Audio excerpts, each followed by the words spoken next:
Dando continuidade, né, agora com a nossa aula de História, nós vamos ver aí o exercitando. O exercitando é aquela revisão dos conteúdos que a gente já estudou, né, na última aula. O que foi que nós estudamos na última aula?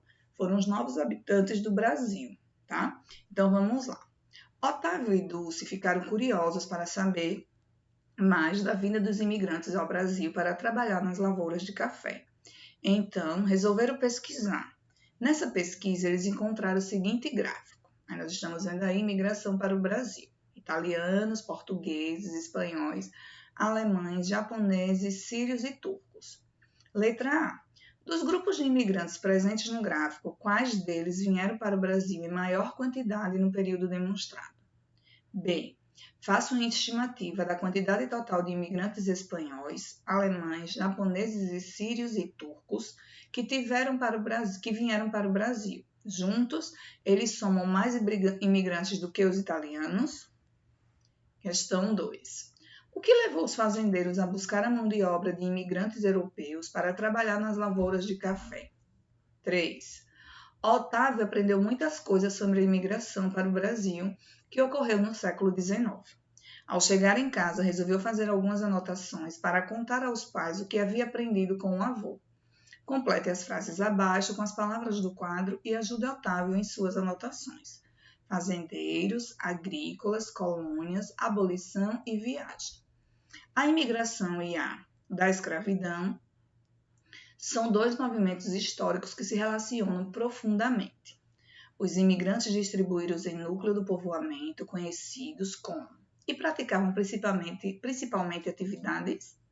Letra C.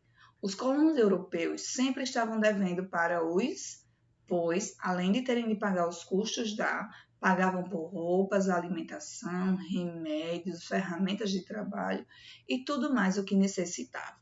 Essa foi a revisão do que nós estudamos na aula passada. E agora vocês vão colocar na página. Nós vamos ver agora a circulação de gente na atualidade, tá? Vocês vão colocar na página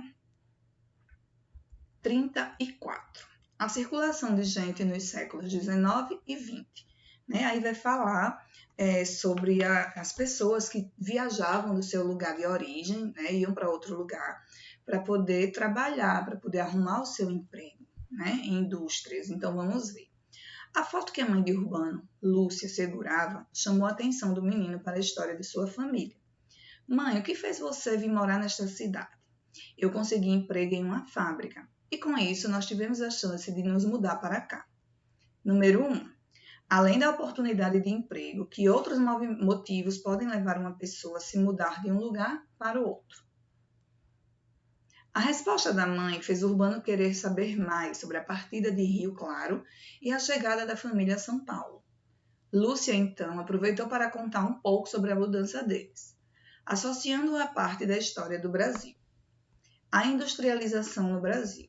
Antigamente, as pequenas cidades e o campo não ofereciam muitas oportunidades às pessoas, por isso, muitos saíram desses lugares e foram para as grandes cidades.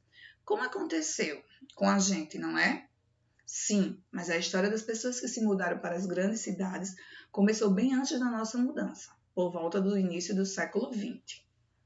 Para contar essa história, Lúcia começou explicando a Urbano que o início do processo industrial no Brasil ocorreu na mesma época em que algumas cidades, especialmente do Sudeste, começaram a crescer e se urbanizar. A industrialização do Brasil foi um processo decorrente das riquezas obtidas pela produção de café do país. Entre o final do século XIX e o início do século XX, o Brasil foi um grande produtor e exportador de café.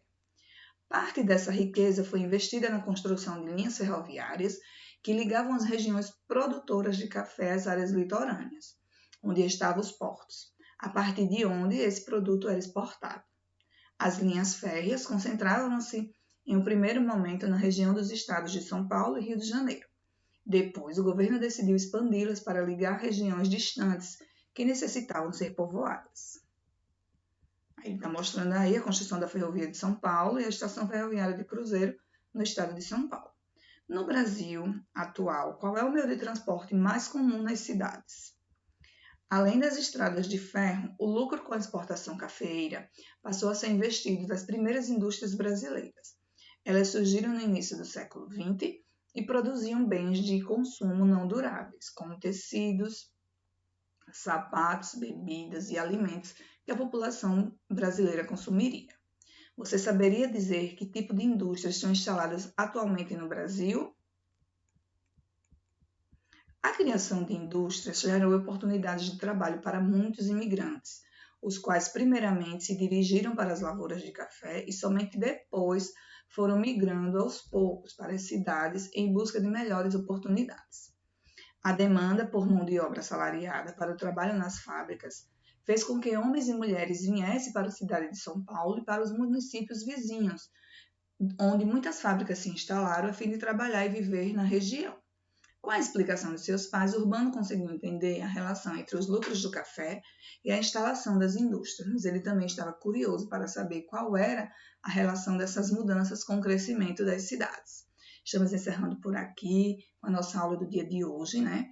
Nós tivemos aula de português e de história. Fiquem com Deus e até amanhã. Beijos!